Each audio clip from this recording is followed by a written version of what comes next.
글쎄 안 들려 들을 뉴스 없어 아무 뉴스도 귀에 들어오지 않아 듣고 또 들어도 들을 뉴스 없어 만든 게 2%야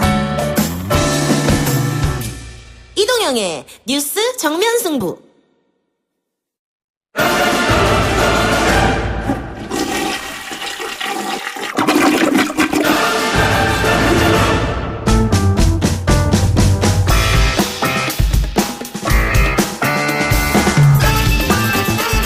이동영의 뉴스 정면 승부 3부 시작하겠습니다. 오늘은 최강 병기 대신 최강 정기로 함께합니다. 경향신문 임지선 기자 그리고 오늘 하루 휴가 가신 조대진 변호사를 대체해서 자리를 채워줄 정영진 시사평론가 나왔습니다. 어서 오십시오. 네, 안녕하세요. 안녕하세요. 정영진 시사평론가 인기가 좋네요. 지금 댓글로 정영진 환영하는 댓글이 상당히 벌써요? 많네요. 예. 아니 뭐 예고를 좀 하셨는 모양이에요. 오프닝에 예고를 했어요. 아, 그러셨구나. 예. 그랬더니 상당히 기대를 많이 하고 있네요. 빛영진으로 좀 불러주세요. 빛영진요? 빛? 예, 갓영진, 빛영진 요즘 그렇습니다. 아, 그렇습니까? 네. 여기 댓글은 뭐 한남 참모총장 이런 게 있는데. 그거 이제 줄이면 빛영진이에요. 아, 빛영진. 네. 그래요. MBC 백품 토론 나가서 굉장히 화제가 된 이후로 빛영진 되는 겁니까? 예, 잘못된 이 인식들을 좀 많이 고쳐놨습니다. 제가. 아, 그렇습니까? 예. 예, 백분 토론 잘 봤습니다. 예, 한번 또 나오셔야죠. 아니요, 제가 거절한 거예요, 그거. 제가 빛동영이 될까봐 거절했어요. 아, 예. 어쨌든 앞으로 맹활약 부탁드리고요. 네. 오늘 또 역시 폭염입니다. 언제 시원해질까 정말. 아, 너무 더운데. 전기세 폭탄 우려에 누진세 개편 요구가 법무를 이루고 있다고 해요. 일단은 누진세 많이 들어는 봤는데 뭐 어떻게 적용되는지 좀 설명해 주실 수 있습니까? 그럴까요? 예. 일단은 전기세보단 전기요금이 좀 적절할 것 같고, 예. 누진세보단 누진제가 더 맞을 것 같긴 한데, 예. 전기요금 누진제가 73년 오일 쇼크 이후에 이제 도입이 됐습니다. 예. 워낙 이제 에너지 상황이 안 좋다 보니까 어떻게 해서든지 수출은 해야 되겠고, 그리고 전기는 아껴야 되는 이런 상황이 되다 보니까 산업용 전기 같은 것들은 좀 싸게 가고, 그다음에 대신 가정에서 좀 많이 쓰는 전기를 좀 아껴보자 이런 취지로 이제 도입이 된 거죠. 그래서 79년을 살펴보면 12단계까지 확대가 됐고요. 요금 차이가 한 20배까지, 그러니까 최저 단계에서 제일 높은 단계까지 차이를 비교해보면 20배까지 늘었었습니다. 지금은 2016년에 한번 완화를 하면서 3단계, 3배수로 지금 개편이 됐는데 가장 조금 쓰는 사람이 가장 많이 쓰는 사람보다 한 3배 정도 적게 이렇게 내는 구조다 이렇게 보시면 될 것 같고요. 감이 잘 안 오실 수도 있을 것 같아서 예를 들면 하루 평균 예를 들어 에어컨을 스탠딩 기준으로 10시간을 틀게 되면 한 17만 7천 원 정도가 추가된다. 이 정도로 뭐 이해해 주시면 좋지 않을까. 누진제가 붙어서 그렇다는 거죠. 누진제가 붙으면 이제 3단계 적용했을 때 이 정도 된다는 거고, 과거 그러니까 2016년 이전으로 따져보면 39만 8천 원. 그러니까 10시간을 에어컨을 튼다고 했을 때 그 정도 부담이 더 됐었는데 이제는 한 17만 7천 원 정도로 좀 부담은 줄었다. 이게 이제 한전 얘기고요. 그마저도 너무나 부담된다는 게 많은 국민들의 얘기죠. 근데 문제는 그런 거잖아요. 지금 국민들이 아우성하는 거는 주택용 전기요금이 산업용보다 비싸다. 이게 말이 되느냐라고 그렇죠. 하는 거거든요. 핵심이 이제 그거에 대한 차별성을 많이 지적을 하는 건데요. 산업용은 일단 전기요금이 1kW당 그 105.7원에 불과합니다. 그런데 이제 주택용 같은 경우는 1부터 200kW까지는 93.3원이고 200부터 이제 400kW까지는 187.9원. 이제 그다음에 400kW 이상부터는 이제 280원이 이제 적용이 되는데요. 그러니까 아무래도 억울한 거죠. 내가 왜 산업용보다 더 많이 내야 되느냐라는 그런 이유가 있고요. 또 실제로 국내 전기 사용량을 보면 이 가정용이 13%에 불과합니다. 산업용이 거의 절반 이상인 56%를 차지하거든요.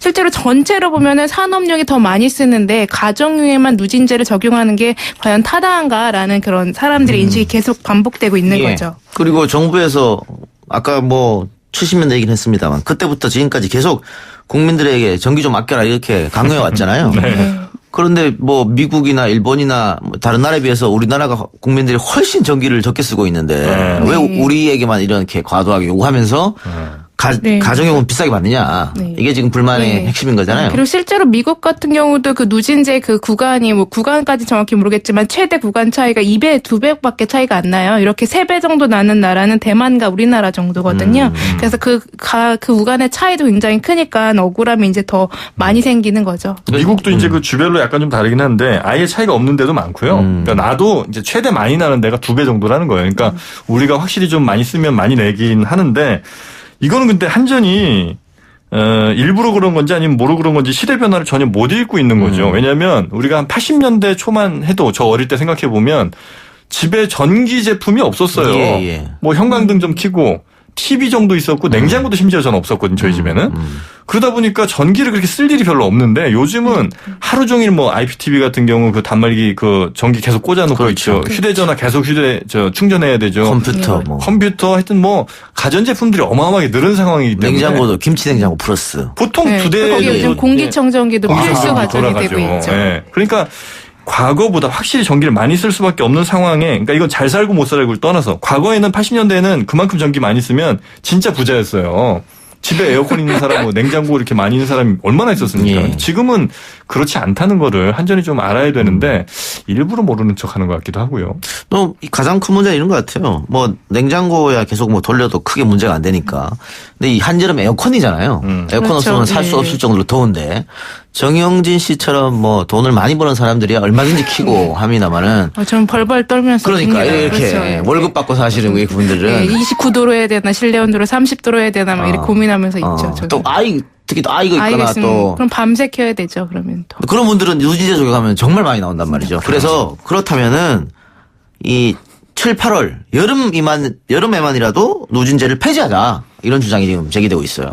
그 이제 그 누진제 그 매기는 그러니까 전기요금 그 책정 구간도 좀 웃긴 건데 어떤 사람은 1일부터 31일까지 쓴 걸 다음 달에 냅니다. 근데 어떤 사람은 15일부터 다음 달 15일까지 쓴 걸 또 다음 달에 내거든요. 예. 이렇게 되면 7월 1일부터 30일까지 쓴 사람은 그나마 최고치 올라갈 때가 그렇게 많지가 않으니까 그래도 요금이 좀 덜 들어갈 수도 있어요. 그런데 7월 15일부터 8월 15일까지 이거 부과되는 사람은요. 같은 전기를 써도 훨씬 더 많은 요금을 낼 수도 있다는 거거든요. 이런 부분도 좀 한전에서 고려를 해줘야 되는데 이런 것도 또 별로 생각을 안 하고 계신 것 같더라고요. 그리고 정부가 대통령도 그런 얘기를 했습니다만 폭염 재난 수준이다. 근데 이제는 재난 수준이 아니고 재난인 것 같아요. 재난이죠. 예, 재난이기 때문에 이낙연 총리가 국무회의에서 제한적으로라도 배려할 수 없는지 검토하라. 어떤 얘기입니까? 예, 일단은 당장은 이 누진제를 개편하기는 쉽지 않아 보이는 상황이니까 이 7, 8월이나 또는 1, 2월 또 혹한기가 올 때는 또 난방을 많이 쓰게 되니까요. 그런 계절적인 요인을 고려해서 그 기간만이라도 누진제를 완화하거나 적용하지 않거나 아니면 이런 방법도 있습니다. 누진의 그 구간에 해당되는 전력량을 더 늘리는 거죠. 예, 실제로 이렇게 해서 2015년하고 2016년 2번가량 한시적으로 전기요금을 이제 내린 적이 있었습니다. 그런 대안을 지금 한번 이제 산업부가 고민을 하고 있어요. 계절적 요금제를 도입할지에 대한 부분도요. 저도 일본에서 좀 생활한 적이 있습니다만은 굉장히 덥거든요. 일본도 습도가 많아가지고. 그렇죠. 예. 그런데 실내에 들어가면 한기를 느낄 정도로 상당히 세게 틉니다. 맞아요. 에어컨을. 네. 태국 같은 경우도 사실 우리보다 뭐 소비력이 훨씬 더 적음에도 불구하고 태국도 하루 종일 에어컨 틀어요. 그 베트남도 그렇던데요? 그렇죠. 네. 네. 근데 그게 뭐냐면은 에어컨을 틀지 않아가지고 질병이 발생하게 되면 그 병원 가서 그런 돈이 그로 훨씬 인한 많이 사회적 들어가. 비용이 더 많이 든다는 그래서 거죠. 세게 틀으라고 하는 거거든요. 그러면 일본 같은 경우에는 정부에서 막 트세요 하는 거는 이게 누진제가 없다는 얘기잖아요. 없죠. 예. 그럼 일본은 어떻게 그러면은 이 전기를 충당합니까? 그러니까 일본 같은 경우도 산업용, 가정용 이렇게 해서 뭐 차별을 그렇게 두지 않다 보니까 전체적으로 이제 쓰는 양 자체가 좀 늘어나는 건 그 부분은 물론 당연히 이제 뭐 발전 시설을 충분히 이제 마련해서 그렇게 이제 하는 것도 있고 그다음에 그런 차별이 없다 보니까 적어도 좀 더 많이 쓰더라도 국민들이 충분히 감당할 만한 그런 수준이 된다는 건데 우리는 지금 많이 나오는 것도 문제지만 아까 처음에 얘기했다시피 차별적 요금제에 대한 불만이 요런 특히 이제 여름철이라든지 아니면 한겨울 뭐 이럴 때 이제 더 많이 나올 수밖에 없는 그런 상황인 거죠. 그러니까 외국 같은 경우도 특히 이제 일본 같은 경우 예를 들어주셨는데 당연히 이제 전력도 국가 차원에서 충분히 많이 마련하지만 또 소매 같은 거를 전력회사들이 이제 민영화돼 있다 보니까 그런 것들도 직접 판매할 수 있는 그런 구조도 함께 마련을 좀 하고 있는 것 같습니다. 그리고 또 일본과 우리나라 차이는 일본은 그 전력 예비율을 판단하는 기준이 우리나라랑 약간 다릅니다. 그러니까 우리나라 같은 경우는 막 전력 예비율이 여름철에 10% 이하로 떨어지면 거의 전 언론에 뉴스가 많이 나오잖아요. 예. 막 10% 이하 떨어졌다, 비상이다, 전기 아껴야 된다 이러는데 일본 같은 경우는 그런 경보에 들어가는 단계가 전력 예비율이 3%라고 합니다. 그러니까 그 기준 차이도 굉장히 크고 그거에 대해서 우리가 전기를 바라보는 시각에 대해서 좀 다시 한번 생각해 볼 필요가 있는 것 같은데요.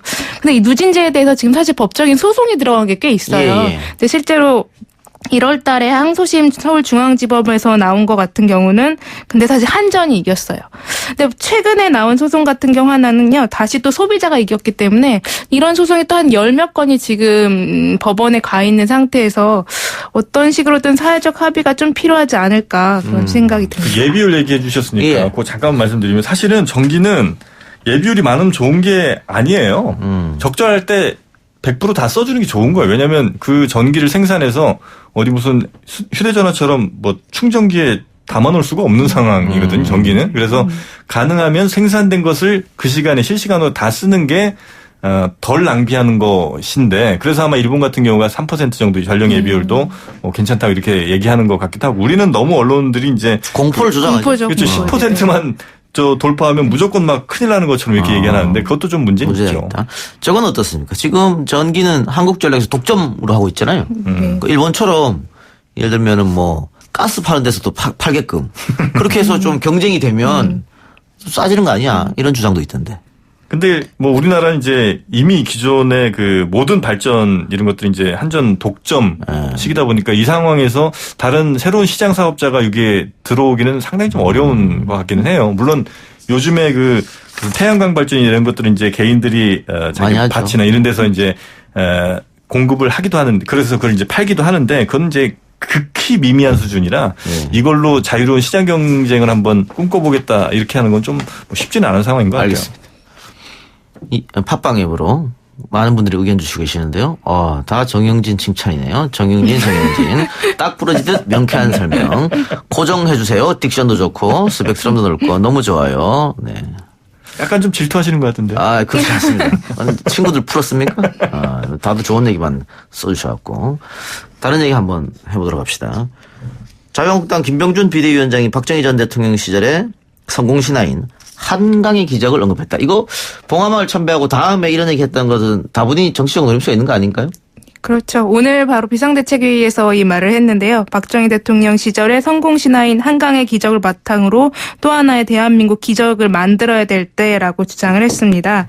뭐 국가가 주도해서 보릿고개를 넘고 한강의 기적을 만들었는데 그걸 다시 한번 우리가 만들어야 된다. 그 기적의 출발이 이제 국민이 최대한 힘을 발휘하게 하는 데서 출발해야 된다라고 이야기를 했습니다.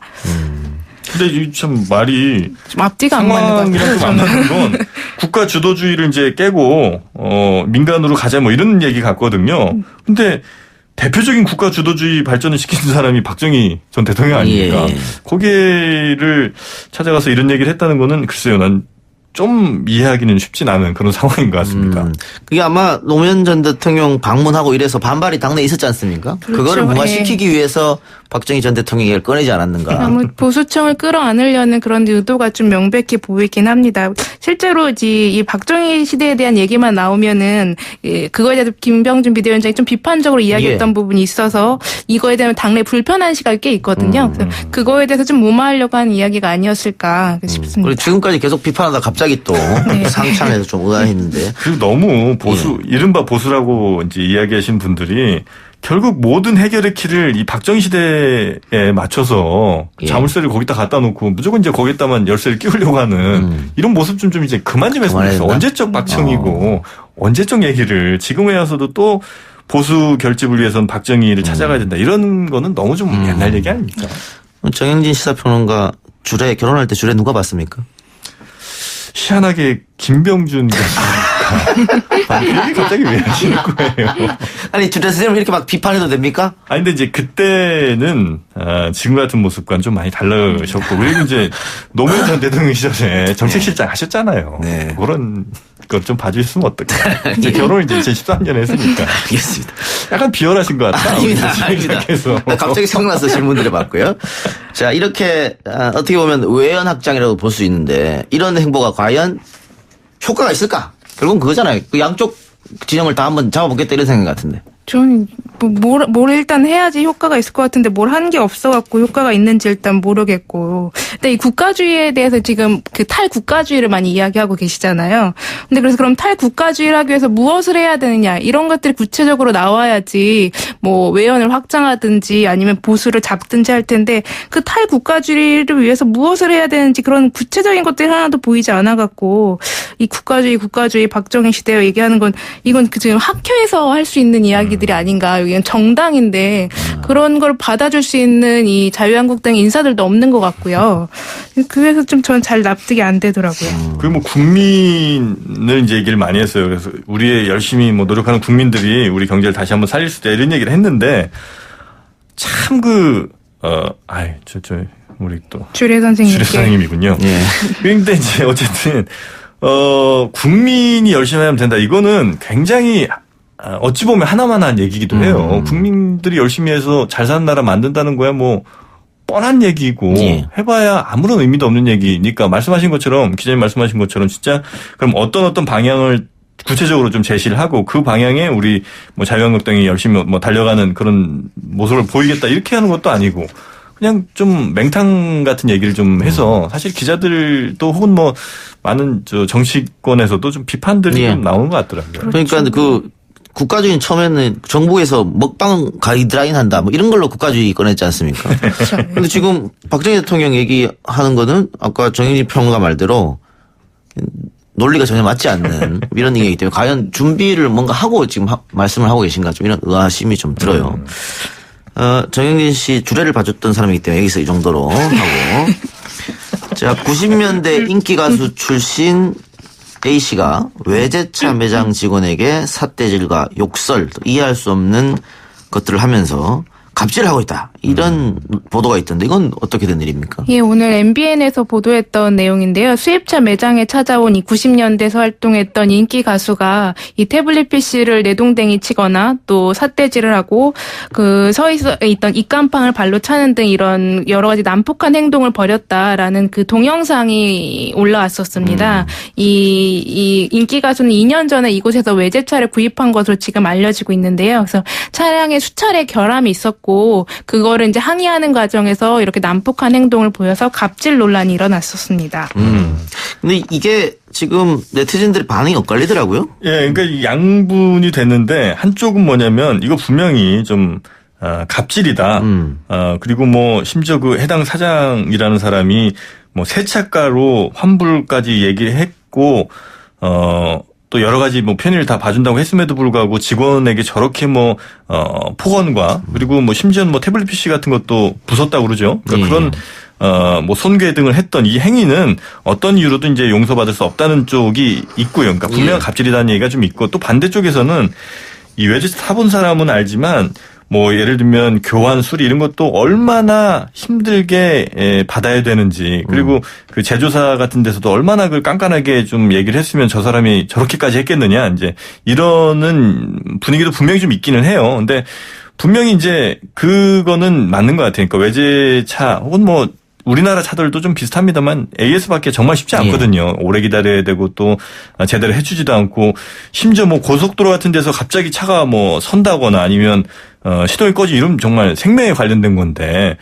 이런 것들을 제대로 안 해준 건 맞지만 그럼에도 불구하고 그 해당 그 영업점에 가서 그런 직원들에게 그런 폭언과 뭐 폭행 같은 것들을 했다는 거는 이거는 아무리 우리가 이해하려고 해도 좀 이해하기 쉽지 않은 부분인 것 같습니다. 그러니까 그 외제차를 굉장히 비싸게 돈을 주고 샀는데 한 2억 원 정도 된다고 아니 하죠. 7천만 원짜리 산 거죠. 7천만 원짜리 사고 2억 원의 대차를 요구했다는 거죠. 그러니까 최고급은 아니었고 그 밑에 걸 사서 그렇게 됐는데 네. 어쨌든 그렇게 비싸게 주고 사는 게 자꾸 고장나고 하니까 당연히 화날 수 있는 거다. 이런 얘기 있고 반면에 아무리 그래도 직원들한테 2달 동안 그렇죠. 그렇게 괴롭히는 게 옳은 일이냐. 특히 무슨 고기 못 먹었으니까 고기 사내라 이거는 좀 황당한 1.5cm 두께로. 이분이 나중에 추가로 해명 인터뷰를 다른 곳에서 한 두 군데서나 더 하셨더라고요. 그래서 보니까 뭐 2년간 3번 동안 이렇게 차가 길에서 갑자기 멈췄었는데 그때마다 이 제조사라고 해야 되나요? 이곳에서 이제 말이 해명이 바뀌었다라는 이제 반론을 제기하시더라고요. 근데 그러면서도 본인이 그 당시 한 그 난폭한 행동에 대한 직원에게 사과한다라는 말도 이제 방송을 통해서 했습니다.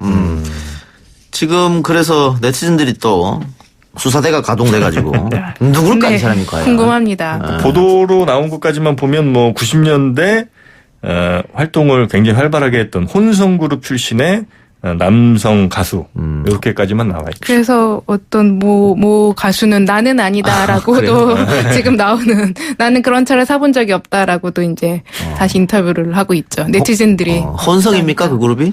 혼성이라고 하더라고요. 혼성으로 알려져 있습니다. 댄스 그룹이었잖아요. 네. 네. 아시는 모양이에요? 모르십니까? 시원하게 말씀하세요 그러면. 아니 확인되지 않은 사실이기 때문에 말을 못합니다만 어쨌든 그래요. 자 그리고 오늘부터 전국 커피 전문점과 패스트푸드점에 일회용 컵 남용 단속이 시작됐다. 일회용 컵 단속이라면 무슨 말인지 알겠는데 일회용 컵 남용 단속은 뭡니까? 이 단속 기준이 좀 있어야 될 것 같은데. 근데 이게 오늘부터 가이드라인이 나왔는데요. 근데 사실 가이드라인을 봐도 나중에 단속할 때 분명히 여러 군데서 문제가 되겠다 싶은데요. 일단 점검 기준이 뭐냐면 우선 적정한 수의 머그컵을 비치했는지 확인해야 됩니다. 예. 그리고 매장 내에서 일회용 컵을 사용할 수 없습니다라고 고지가 되어 있어야 됩니다. 예. 그러니까 이 부분은 확실하죠. 예. 하지만 매장 규모에 비해서 이 준비된 머그컵이 너무 적다 싶으면 이게 미흡하다, 규정을 어기지 않았다, 어겼다라고 볼 수 있다는 겁니다. 그거에 대한 숫자도 제시되지 않고 이게 담당 공무원이 현장에 나갔을 때 그 눈으로 판단하는 거라서 앞으로 뭐 굉장히 논란이 될 것 같은데요. 그렇기 때문에 그런지 이제 과태료를 부과하지는 않기로 했습니다. 그 규정을 위반한다고 하더라도 과태료를 부과하지 않은. 예. 테이크아웃 손님들은 어쩔 수 없이 일회용 컵에 나가지만 매장에서 드시는 분들은 머그컵을 줘라 하는 거잖아요. 네. 그런데 이렇게 보면요. 머그컵 위생 상태라든가 이런 게 불안해서 저는 그냥 매장에서도 일회용 컵으로 먹겠습니다 하는 손님들이 계시거든요. 있겠죠. 예. 근데 이제 그런 경우도 있고 그다음에 어떤 분들은 난 먹다가 한 10분 있다 나가야 되니까 또 그냥 일회용 컵에 주세요 뭐 이럴 수도 있잖아요. 매장에서. 그러다가 또 계속 앉아 있게 될 수도 있는 거죠. 말이 또 길어질 수도 있는 거니까. 그러니까 사실은 이게 굉장히 뭐 단속하기도 쉽지는 않은 상황이고 그래서 이게 단속이 주가 돼야 되느냐 아니면 시민의식의 제고를 좀 우리가 우선으로 해야 되는 거냐 이 문제는 좀 있는 것 같아요. 그런데 저는 후자 쪽이 오히려 더 맞지 않을까. 왜냐하면 일단 단속의 실효성도 없다. 상당히 좀 기대하기 어려운 수준이고 그래서 정말 많은 분들이 이제는 지구의 환경을 위해서 플라스틱 컵보다는 일회용 컵보다는 머그컵에 드시는 게 좋다는 것들을 좀 아셔야 되는 게 더 중요한 순서가 아닌가 싶긴 합니다. 그리고 제가 아까 잘못 말씀드린 건 과태료를 아예 부과하지 않는 건 아니고 이제 최대 200만 원을 과태료를 부과하고요. 과태료를 부과하지 않겠다는 거는 그 컵하라치 이를테면은 요게 지금 잘못하고 있다라고 제보하는 거에 대해서는 과태료를 부과하지 않기로 정했다는 겁니다. 근데 이게 당연히 이제 커피 전문점 운영하고 있는 사장님들은 불만이 그렇죠. 많으시겠죠. 불편하죠. 설거지 언제 다 하냐 이런 불만 나오겠죠. 종업원들도 이제 면변 없는데 그 설거지 감당할 수 없다라는 불만이 제일 먼저 많이 나올 것 같습니다. 그러면 또 직원 한 명 뽑아야 되는데. 그럼 또 이제 최저임금을 조정하시겠죠. 그러니까 그 정영진 씨 말대로 계도 홍보 또 시민의식 개선 이게 먼저가 아니냐. 그래야 될 것 같아요. 그러니까 예를 들면은 그 안전벨트 단속 같은 경우에는 누가 봐도 했냐 안 했냐로 결정할 수 있잖아요. 보니까. 네. 그러니까 그거 계속해서 단속해가지고 또 벌금 시민의식이 내리고. 따라간 거고 그거는. 그거 지금은 그렇죠. 다 하지 않습니까? 다 하죠. 의무적으로 하죠. 앉으면 자동으로 안전벨트 하잖아요. 네. 그런 것처럼. 근데 이 부분에 대해서는 단속의 효과보다는 오히려 이렇게 불만이 지금 폭주하고 있고 손님도 불편하고 점주들은 더 불편하고 그래서 계도 홍보 쪽으로 가야 하는 게 맞지 않느냐 이런 주장이 나오고 있다는 거죠. 근데 확실히 이제 일회용 컵 사용은 좀 전 세계적으로도 줄이려고 하는 노력들은 분명히 좀 있는 것 줄여야죠. 같아요. 네. 뭐 세계 최대 그 체인 같은 경우도 이제 플라스틱 빨대 안 사용한다는 거 아닙니까? 그래서 뭐 종이 재질로 된 빨대라든지 이런 것들을 대체품을 계속 쓰겠다는 건데 그래서 우리는 이런 방법도 한번 있을 것 같아요. 그러니까 정말 그 사람들의 인식 개선이 그렇게 속도가 생각보다 나오지 않을 것 같으면 그 일회용 컵이라도 플라스틱 컵이 아닌 새로운 방식의 일회용 컵도 우리가 한번 고려해 볼 수 있지 않겠느냐. 그러니까 예를 들면 뭐 종이로 만든 것도 얼마든지 그 차가운 음료를 잘 보관할 수 있는 수준 뭐 이런 것들이 된다면 꼭 플라스틱 컵이 아닌 컵을 써도 되지 않겠는가 이런 생각도 좀 들긴 합니다. 큰이파리 지용님 머그컵으로 먹다가 들고 나갈 수도 있어요. 머그컵이 실제로 많이 없어진대요. 그러니까요. 그렇죠. 예전에 스타벅스 로고에 찍히면 나가면 많이들 가져갔었죠. 이쁘니까. 네. 그 밑에 써 있잖아요. 매장용입니다라고 이렇게. 그렇게 써 있는 게 한국에만 써 있다라는 말도 있더라고요. 매장용입니다. 네. 한국 사람은 들고 갑니까? 그렇다는 편견이 있지 않을까. 예. 알겠습니다. 네. 이 캡이 괜찮은 듯. 이라고 큰이파리 지용님께서 달아주셨네요. 알겠습니다. 댓글 달으신 분이 몇 분 정해주신 모양이에요. 네. 그분들이 좀 많이 달으시네요. 그분들이 다 정영진을 상처하고 있습니다. 두 분 이야기 오늘 여기까지만 듣겠습니다. 지금까지 정영진 시사평론가 경향신문 임지선 기자였습니다. 고맙습니다. 네, 감사합니다. 3부 순서는 여기까지고요. 저는 4부 국벤저스 현아랜드로 돌아옵니다. 뉴스 신동 이 작가와 함께하는 비포장 뉴스 해학 뉴스 정면 승부.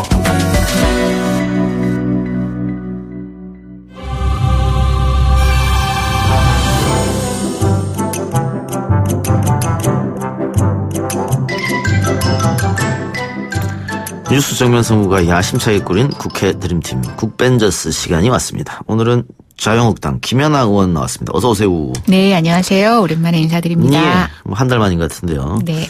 자, 김연아 의원 상임위가 국토교통위에서 여성가족위원회 또 교육문화체육관광이 바뀌었네요? 그러니까 교육관광체육위원회가 교육하고 문화로 바뀌어서 예. 교육위원회입니다. 교육위원회로. 네네. 예. 그 부동산 전문가인데 국토교통위에서 왜 다른 데로 가셨어요? 제가 간 게 아니고요. 그렇군요. 예, 가게 되었습니다. 네. 그 많은 국회의원들이 국토교통위로 많이 가고 싶어 하죠. 예, 굉장히 인기 상임이고요. 예. 사실은 거기에서 계속 있기는 쉬운 건 아닙니다. 그래서 이제 각오는 하고 있었지만, 처음에는 살짝 좀 서운했는데요. 대한민국에서 국민들이 모두 관심 있고 한마디씩 할 수 있는 3개의 분야가 있다고 그러더라고요. 그게 부동산, 교육, 축구라고 하는데 제가 부동산에서 또 교육으로 왔기 때문에 예. 여전히 민생 문제 큰 걸 담당할 수 있을 거라고 생각합니다. 그러니까 보통 초선 또 비례의원들은 국토교통이 잘 못 가니까. 예, 그렇게는 하고 이제 저는 근데 비례 중에서 제 전문 분야가 그쪽이라 예, 그래서 전반기에 그렇게 갈 수 있었던 것 같습니다. 전반기 2년은 해라. 예. 알겠습니다. 예. 자, 지난 월요일 세법 개정안이 발표됐는데요. 네네. 자유한국당의 평가는 박합니다. 네. 경제 성장과 동떨어진 땜질 처방 혹은 뭐 중산층 몰락을 불러올 것이다 이런 얘기했는데 같은 입장입니까? 일단 보통 이제 세법 개정안이 중장기적인 로드맵하고 내년에 집행될 수 있는 그 1년 계획하고 2가지를 내놓는데요.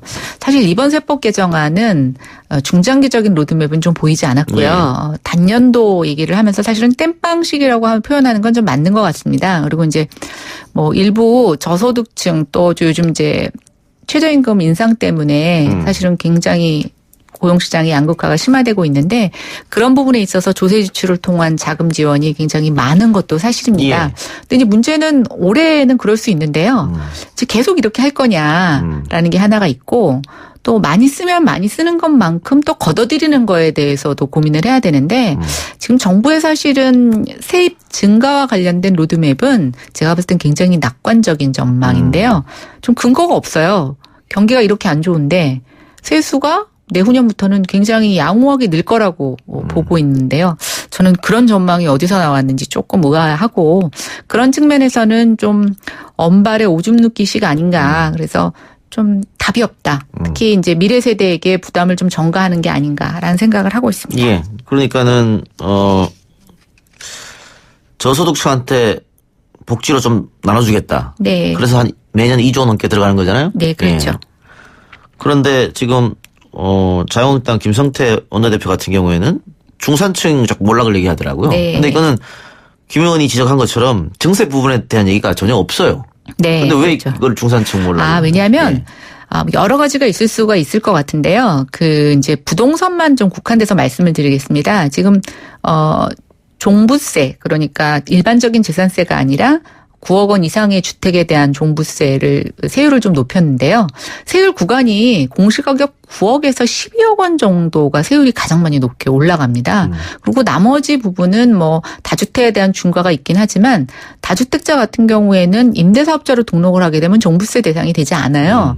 그러니까 결국은 내 집 한 채 어렵게 만들어서 조금 그거에 대한 잔상 증식을 꿈꾸는 중산층들이 지금 세율을 가장 많이 높게 받고 있다 보니까 그걸 시작한 겁니까? 그렇죠. 그런 것 같습니다. 그런데 세율이 많이 올랐다고 하더라도 실질적으로 내는 금액에 대해서는 크지 않잖아요. 그래서 지금 진보 진영 층에서는 그 네. 부분을 실망스럽다고 반박하고 있거든요. 예, 아니 근데 저는 그건 좀 아니라고 보고 있고요. 공정가액 비율이라고 해서 과표 현실화율을 조금씩 하고 있기 때문에 특히 9억에서 12억 사이에 계신 분들은 저는 결코 적지 않다고 봅니다. 네.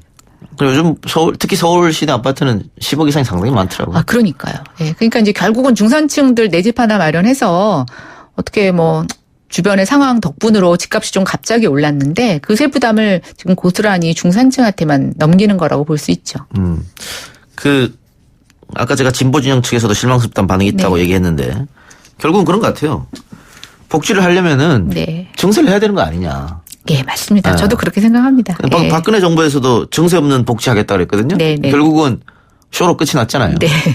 그런데 왜 증세를 자꾸 이렇게 하지 않고 세수로만 나가느냐. 그러니까 지금 이제 사실은 문재인 정부는 복지를 확대하겠다는 것을 이제 표명을 했고 그런 부분에 국민의 공감대를 많이 얻었는데 그런 부분에 있어서 자금 조달에 있어서는 저는 약간 비겁하다라고 생각을 하는데요. 복지의 필요성을 국민들한테 충분히 공감시키고 저는 다만 증세의 속도 조절은 필요하다고 생각이 됩니다. 그런데 지금 제가 어떻게 하고 있냐면 특정 계층을 딱 타겟을 해서 거기에만 좀 급격하게 올리겠다고 하는 거고요.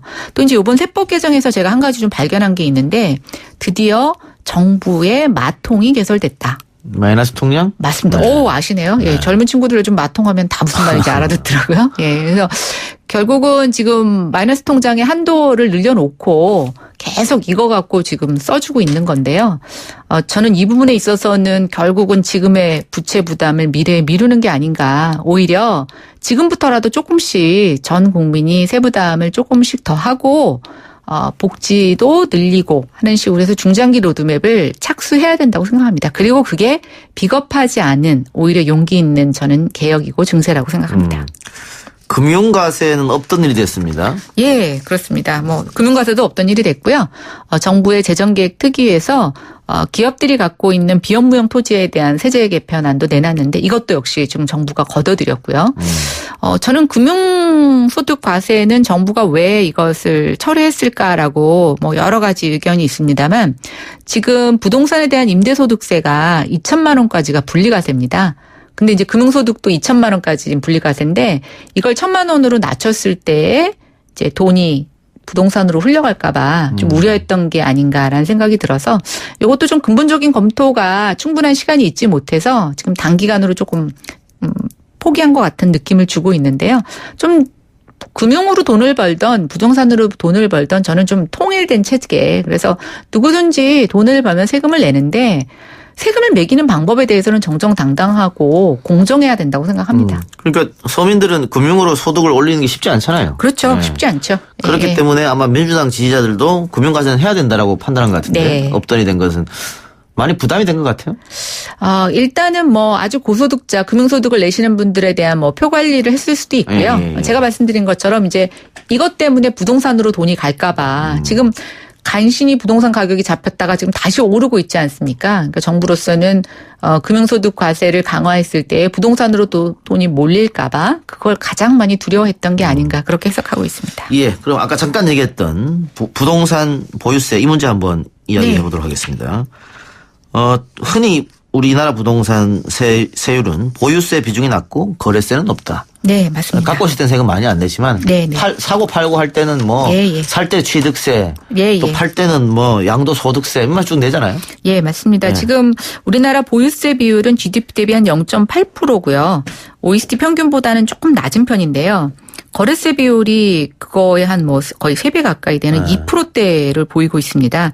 OECD 평균은 0.4%거든요. 그러니까 훨씬 지금 우리가 거래세 비율이 높은데 아마 거래세 그러면 8대 양도소득세만 생각하시는 분들이 계시는데 취득세가 생각보다 굉장히 높습니다. 예. 그러니까 결국 저는 이 취득세를 높인다는 얘기는 부동산의 거래를 별로 원활하게 할 생각이 없다는 거죠. 근데 갖지 마라. 한 채씩만 가져라 그래 놓고서는 사는 사람들에게 있어서는 여전히 부담이 있고 이거 사고 파는 거에 대한 거래 부담을 준다라고 하는 것은 부동산 시장의 자금 흐름을 굉장히 둔하게 하는 효과가 있습니다. 그러니까 예. 결국은 저는 단기적으로든 아니면 생애 첫 주택 구매자든 아니면 1주택자 같은 경우에는 지금보다 거래세 부담이 훨씬 더 낮춰줘야 된다고 생각이 되고요. 결국 부동산 관련된 세금에 있어서 보유세만 건드리고 거래세는 지금 전혀 재정계획 특위에서도 언급이 되고 있지 않은데 이 부분은 약간 조세 정의를 실현하는 측면보다는 여전히 특정 계층이라든가 특정 지역에 대해서 부동산을 갖고 있는 것을 좀 어렵게 하고 뭐 우리는 징벌적 조세라고 얘기를 하는데 한쪽이 너무 포커스가 맞춘 게 아닌가라는 생각이 들어서 조금 아쉽습니다. 그래서 자유한국당 내에서도 대변인 논평들은 이번 조세개혁 안에서 거래세 부분이 빠진 것이 좀 안타깝다. 반쪽짜리 조세개혁 아니다라고 얘기를 하고 있는데 또 뭐 이런 내용도 하나 있고 뭐 제가 이제 상임위 옮기기 전에 좀 검토했던 게 있는데요. 의외로 지금 저희가 재산세가 공평하게 걷어들여지지 않고 있습니다. 예. 특히 고가주택에 대해서 재산세가 낮다고만 신문에 나오는데요. 저는 좀 국민들에게 확인하시라고 권해드리고 싶은데 한 3억에서 5억 사이의 주택이 과표 현실화율이 고가주택보다 훨씬 높습니다. 왜냐하면 정부가 걷기 쉬운 계층한테만 세금을 많이 걷고 있는 거죠. 그러니까 이쪽은 거래가 많고 실거래가 반영이나 파악이 용이하다 보니까 과표를 굉장히 실거래가에 맞춰서 빡하게 잡고 있는 반면에 고가주택이라든가 거래가 잘 안 되는 데는 실거래가 반영률이 굉장히 낮습니다. 그래서 사실은 저는 공평한 과세, 정의로운 과세라고 하면 지금 집 한 채, 특히 한 3억에서 5억 원 정도의 집을 갖고 계신 분들은 지금보다 재산세를 덜 내야 된다. 정상이다. 네, 저는 그렇게 생각합니다. 제가 이번에 5월에 집을 팔고 7월에 집을 샀거든요. 아, 그러셨어요? 재산세를 두 번 다 냈어요. 아, 그거 맞아요. 6월을 기준으로 해서. 예, 6월을 기준으로 하니까 네. 5월에 재산세 내고 7월에 재산세 또 내고 아니, 근데 그 중개업자가 코멘트 안 해주던가요? 안 해주던데요. 아, 그 중개 스스로 다 내시면 안 됩니다. 내고 나서 알았습니다. 다 내고 아, 나서. 그래서 저희가 보통 중도금이라든가 이런 날짜를 갖고 굉장히 그걸 예민하게 하고요. 5월 말 기준으로 해서 좀 급한 매물이 나오기도 합니다. 아, 전혀 어떡하죠? 생각을 못했어요. 저를 좀 일찍 만나셨으면. 네, 그리고 이런 건 있더라고요. 다만 1가구 1주택이었기 때문에 네. 양도소득세는 내지 않았다. 아, 예, 네. 제가 얼마짜리 집을 사셨는지 대충 이해가 갑니다. 괜히 얘기했네요. 예. 자, 그리고 또 이번에 보면은 주택 이제 뭐 월세를 받는 주택 갖고 계시는 분들, 네. 이걸 조금 바꿨잖아요. 2천만 원 초과하면은 이제 네. 과세를 하겠다. 예전에는 그러면 2천만 원 초과도 과세를 안 했다는 아니요, 얘기입니까? 올해까지만 지금 과세를 유보하고 있었던 거고요. 이제 내년 발생하는 그 임대소득부터 과세를 하겠다는 겁니다. 계속해서. 네. 그러니까 그 이게 1년이잖아요. 그렇죠. 1년. 근데 네. 이걸 만약에 내가 임대소득자라고 사업자를 등록하면은 사업자 등록 여부 없이 네. 임대주택을 갖고 계시면 국세청에서 임대소득이 잡힙니다. 예, 근데 이제 여태까지는 이게 새롭게 도입되는 게 아니고 원래 임대소득세를 내야 되는데 예. 예, 대부분의 사람들이 임대소득세를 안 내시는 경우가 많았어요. 예. 특히 이제 사업자 등록 안 갖고 계신 분들은 안 내신 경우가 많은데 제일 애매한 게 그 집을 두 채 갖고 있어서 한 채는 자기가 살고 한 채 같은 경우 이제 뭐 간단히 전세 주신다거나 이런 분들이 주로 소득 신고를 안 하시죠. 근데 지금 저희가 전세 같은 경우에는 3주택자 이상이어야 되기 때문에 사실 이런 부분들이 신고를 안 하시다가 이제 내후년에 이 2주택자들한테 어떻게 임대소득에 대한 부분들을 접근할지는 좀 두고 보셔야 되는데요. 일단 전세로 주면서 임대소득세를 내지 않고 월세로 주게 되면 임대소득세를 내게 되는데요. 예. 네. 2천만 원 미만일 경우, 임대소득이 2천만 원 미만일 경우에는 분리과세되기 때문에 사실은 큰 문제가 없습니다. 그런데 2천만 원이 넘어오게 되면 예를 들어서 자기가 임대소득만 있으신 분들은 괜찮은데 다른 직장이 소득, 하나 그치. 있고 예. 다른 소득이 있고 임대소득이 2천만 원이 넘어버리면 이제 종합과세에서 조금 높은 세율을 적용을 받게 됩니다. 근데 한 가지 지금 요즘 그 정부가 다주택자 규제를 강화하면서 임대사업 등록을 지금 유도를 하고 있거든요. 예. 근데 올해 1월서부터 6월까지 임대사업자로 등록하신 분이 7만 명이 넘어서고 있습니다. 근데 이게 작년 연간 등록자인 6만 명을 이미 상반기에 초과 달성을 한 거거든요. 그러니까 지금 엄청나게 임대사업자로 등록을 하고 계시는데 임대사업자로 등록되면은 이제 뭐 좀 장기로 임대해야 되는 그런 조건은 있지만 종부세 부과 대상이 되지 않고 뭐 여러 가지 좀 이점이 있기는 한데 이게 이제 내후년부터는 임대소득에 대한 부분이 과세가 굉장히 정밀하게 들어갈 거기 때문에 좀 이런 부분에 대한 검토도 하실 필요가 있다는 생각이 듭니다. 그 카드 쓰면은 공제해 주지 않습니까? 네네. 그건 어떻게 되는 겁니까? 앞으로도 계속 일단 한 번 더 연장하는 걸로 이번에는 나와 있더라고요. 근데 이제 점점 카드도 다 투명화됐기 때문에 줄여나가려고 하는데 요즘 경제가 너무 안 좋지 않습니까? 예, 그리고 뭐 월급 받는 분들에게 있어서 유일하게 그 13월에 소득이라고 할 만큼 그런 소득공제에 큰 폭을 주는 것이 이제 카드 사용이다 보니까 저는 뭐 이렇게 쭉 찔끔찔끔 더 연장되는 추세가 앞으로 조금 더 되지는 않을까라는 생각을 해봅니다. 네. 저도 그 계속해서 됐으면 좋겠다는 생각을 하고 있습니다. 네. 네네. 네. 그리고 파리 부동산 대책이 나온 지 지금 딱 1년 됐습니다. 네, 1년 됐습니다. 그렇죠. 작년에 서울 전 지역을 네. 투기 과열지구로 네. 지정을 했고요. 그리고 이렇게 되다 보니까는 대출이 많이 안 됐잖아요. 네. 그 박근혜 정부 때는 뭐 집값에 뭐 80% 뭐 브로커 끼면 90%도 나온다 뭐 이런 네. 얘기 있었는데 지금은 50% 정도? 예, 40에서 50%. 예, 굉장히 낮춰져서 지금 뭐 어찌 보면 좀 빠르게 안정이 됐다고 볼 수가 있고 또 지방 같은 경우는 지금 좀 심각해지고 있는데요. 많이 떨어졌다. 예, 네. 거래량도 급감을 하고 있고 가격도 두 자릿수 정도 하락을 하고 있어서 오히려 지금 지방에서는 약간 우려를 표명하는 수준인데요. 문제는 그 정부의 투기 관리 정책이 서울에만 국한되지 않고 사실 전국으로 확대되면서 굉장히 예. 지금 부분별하게 지방에 시장 침체를 가져오고 있는데 지방은 서울하고 다르게 지금 여러 가지 산업의 구조조정이라든가 이런 것들이 같이 연계되면서 예전에 집을 샀지만 소득이 단절되면서 중도금이나 잔금을 납입하지 못하시는 분들이 늘어나고 있는데요. 미분양이 많다 보니까 전세가도 떨어지고 이게 이제 대거 매물로 나오는 상황이 벌어지고 있습니다. 근데 제가 좀 아쉬운 건 지방은 이런데 지금 서울이 다시 오름세로 반대 공세를 보이고 있다는 거죠. 그리고 여기에 상당 부분이 어떤 또 서울시와 국토부의 정책에 엇박자가 큰 기여를 했다고 보여지는데요. 얼마 전에 아마 여러분도 들으셨을 겁니다. 개발에 대해서 굉장히 좀 보수적인 입장을 견지하시던 박원순 시장님이 갑자기 여의도와 용산 개발 계획에 큰 그림을 내놓겠다고 발표를 하셨죠. 아직 구체적인 안이 나온 게 아닌데 그 구두 발언만 갖고 지금 두 지역의 가격이 굉장히 급등을 하고 있습니다. 강북에 또 지금 살고 계시잖아요.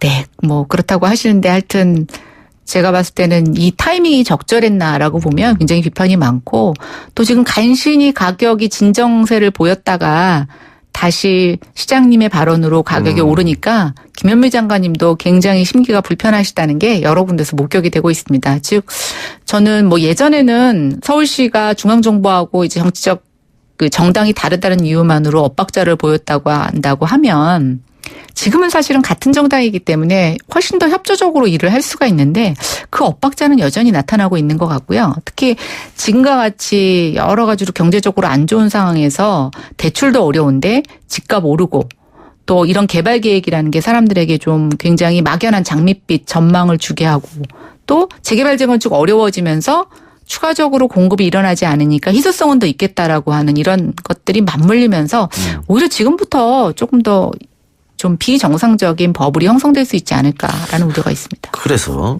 정부가 서울 집값이 너무 오르기 때문에 투기 과열지구로 선정한 거 아니겠어요? 네, 맞습니다. 근데 전국적으로 보면 지방은 다 빠졌는데 서울은 더 오른단 말이에요. 네. 그러면은 부동산 정책 백약이 무효다. 서울은. 이 말이 정말 맞는 것인지. 글쎄 백약이 무효다라기보다는 이제 정책은 사실은 타이밍하고 그 속도 조절이 굉장히 많이 필요한데요. 예. 부동산 가격을 잡겠다라고 하는 정부 의지가 사실은 조금 차별적으로 지역 맞춤형으로 가야 될 필요가 있는데 제가 봤을 땐 좀 속도 조절에 실패했다라는 생각이 들고 지금 서울은 어떤 꼴이 됐냐면 꼭 두더지 잡기 하는 꼴이 됐어요. 어떤 뜻이죠? 특정 계층을 겨냥해서 이제 방망이를 휘둘렀는데 그게 다른 데로 흘러가고 또 이런 규제가 풍선 효과 때문에 올라가는데 이런 식의 그런 지금 접근이 사실은 시장을 잡지도 못하고 더 혼란을 주고 있는데요. 이게 이제 시중에 너무 유동자금이 많다는 것하고도 관련이 있습니다. 그래서 결국은 돈 없는 분들은 또 간신히 내 집을 마련하는 사람들은 규제가 되면은 당연히 못하지만 이게 돈이 풍부한 유동자금은 규제를 가하게 되면 또 빠르게 규제를 피해서 옮겨가게 되는데 그게 풍선 효과를 주면서 결국 시장을 계속 혼란하게 하고 있다고 생각하고요. 요즘 뭐 시장에서는 이제 집은 끝났다, 상가로 가야 된다, 오피스텔로 가야 된다, 막 이런 소문이 횡행할 만큼 계속 유동자금이 부동산 시장에 규제를 피해서 움직이고 있습니다. 결국 이걸 다 잡겠다고 다 규제를 한꺼번에 한다고 하더라도 시행까지는 시간이 걸리기 때문에 저는 규제도 필요하지만 이런 유동자금들을 좀 흡수할 수 있는 새로운 장치들도 같이 가져가면서 이것을 봐야 되지 않을까. 특히 이제 부동산은 금융시장하고 연계가 돼 있어서 거시경제 전반의 흐름하고 같이 맞물려 봐야 되는데 정부는 좀 너무 부동산만 본 게 아닌가라는 생각을 해봅니다. 문제는 지방인데요. 네. 그 집값이 빠져도 너무 빠졌기 때문에 또 문제는 미분양이 엄청 늘어나고 있고. 네. 근데 앞으로도 또 분양 계획이 있는 곳이 많기 때문에. 네. 그럼 미분양이 더 늘어날 거 아니냐.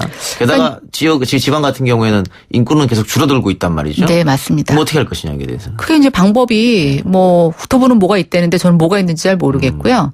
일단 앞으로 분양하는 거야 분양을 안 하면 그만인데 지방은 지금 입주 예정인 것들, 그러니까 곧 완공이 시작되는 공사 물량이 꽤 많습니다. 근데 이제 들어오게 되면 이거 이제 준공후 미분양이라고 하는데요.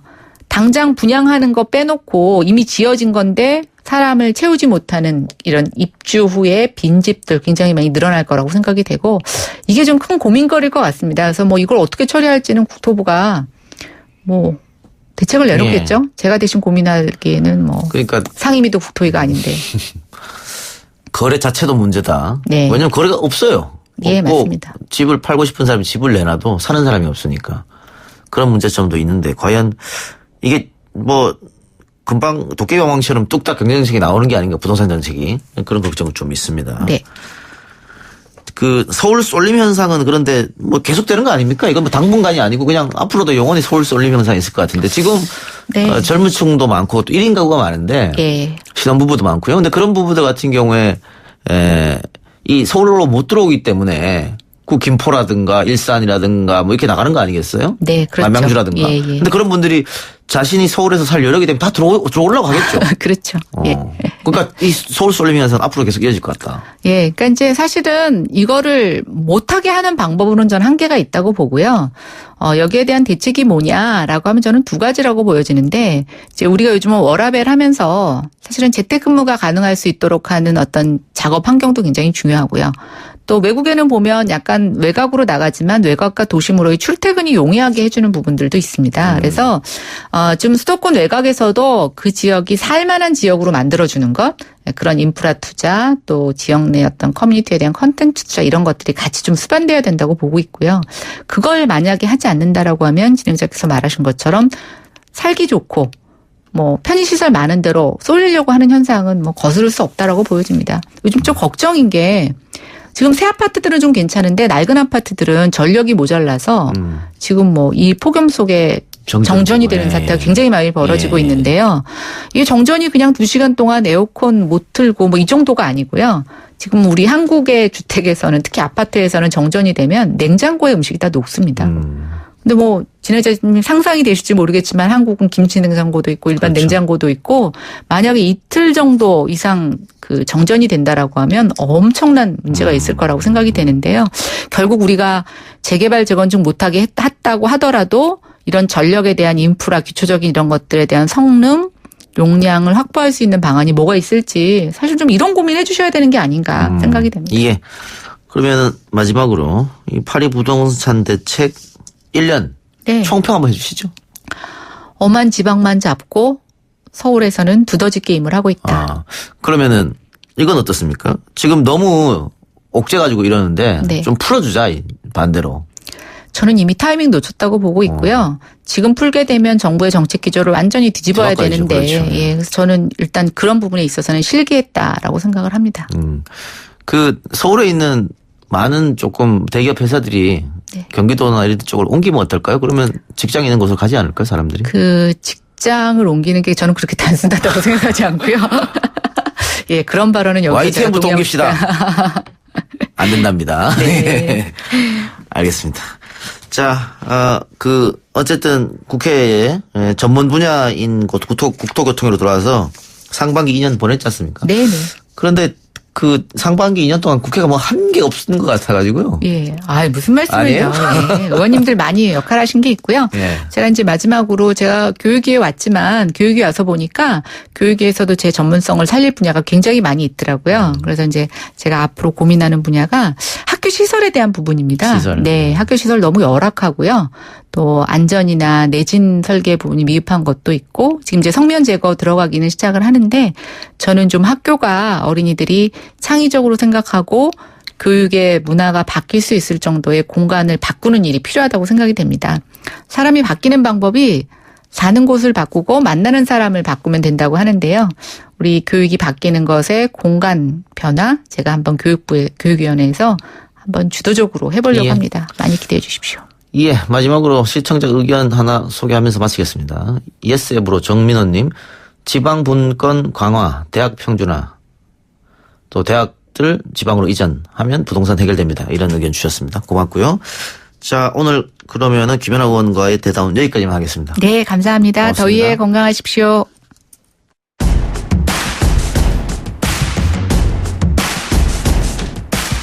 네, 오늘 저희가 준비한 순서는 여기까지고요. 저는 내일 6시 10분에 여러분들 다시 찾아뵙도록 하겠습니다. 들어주신 여러분 대단히 감사합니다.